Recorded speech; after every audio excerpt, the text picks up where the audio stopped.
আসসালামু আলাইকুম। কেমন আছো আমার প্রিয় সকল বন্ধুরা? আশা করি তোমরা সকলেই অনেক অনেক ভালো আছো, আনন্দে আছো, সুস্থ আছো। আলহামদুলিল্লাহ আমি অনেক ভালো আছি। প্রথমেই জানাই আমার সকল বন্ধুদের জন্য রইল অসংখ্য ধন্যবাদ। অনেক অনেক ভালোবাসা ও শুভকামনা। তো আজকে আমি তোমাদের সঙ্গে একেবারে ভিন্ন স্বাদের একটি চা রেসিপি দেখাতে চলেছি। যেটা স্বাদ কিন্তু অতুলনীয়।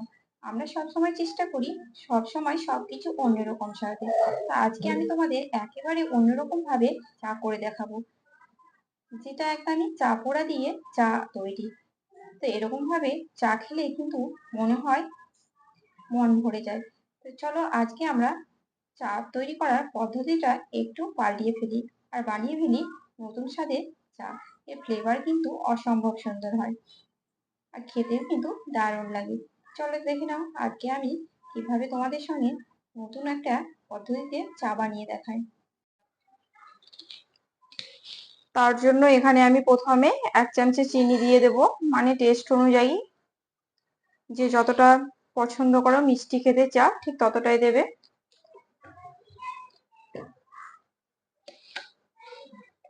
তারপর এখানে আমি দিয়ে দিচ্ছি 1 চামচা চা। এখানে 1 চামচা চা দিয়ে দিলাম।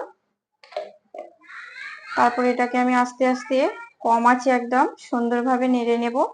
এটা কিন্তু বেশি আঁচে নাড়তে যাবে না, নইলে কিন্তু পুড়ে যাবে। তার জন্য সব সময় কিন্তু এটাকে কম আঁচে নেড়ে নেবে এভাবে।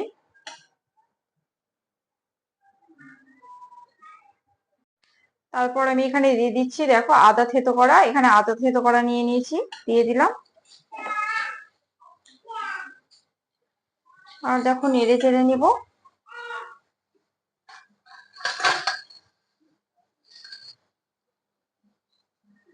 আর দেখো এখানে কিছু গোটা গরম মশলা আছে, এখানে গোটা গোলমরিচও আছে আর গোটা গরম মশলা, এগুলোকেও দিয়ে দিলাম। তারপরে আরো একটু নেড়ে চেড়ে নেব। তো দেখো সুন্দরভাবে নেড়ে চেড়ে নিয়েছি, চিনিটা কিন্তু গলে গেছে সুন্দরভাবে।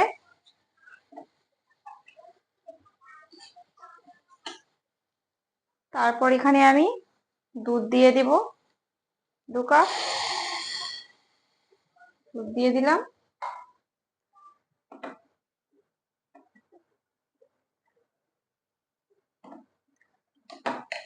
তারপরে এটাকে সুন্দরভাবে ফুটিয়ে নেব। তো এখানে ভালোভাবে এটাকে ফুটিয়ে নিতে হবে।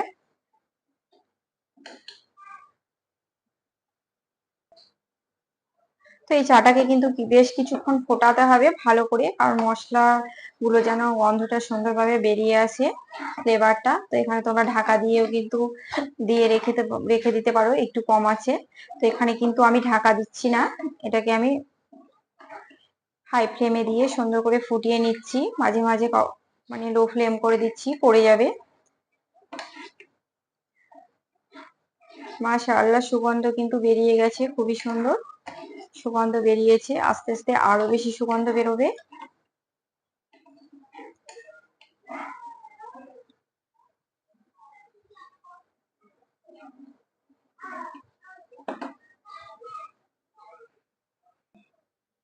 তো এখানে দেখতেই পাচ্ছ যে চায়ের পরিমাণটা কিন্তু কমে এসেছে। এখানে কিন্তু আমি কোনো জল ব্যবহার করিনি, সবটাই কিন্তু দুধ দিয়েছি, কারণ জল দিলে চাটা কিন্তু খেতে খুব একটা ভালো হবে না। তাই সবসময় চেষ্টা করবে শুধু এটাকে শুধুমাত্র দুধ দিয়ে। তো দেখো চায়ের পরিমাণটা অনেকটাই কমে এসছে, চা মোটামুটি রেডি হয়ে গেছে।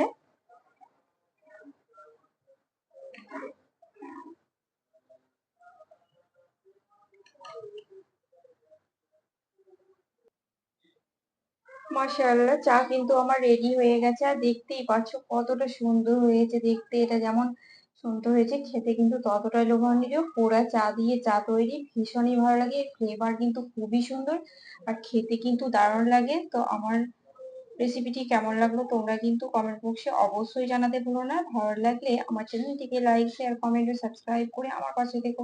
সবাই অনেক অনেক ভালো থেকো, সুস্থ থেকো। দেখা হচ্ছে তোমাদের সঙ্গে আরো একটি নেক্সট রেসিপিতে। আল্লাহ হাফেজ।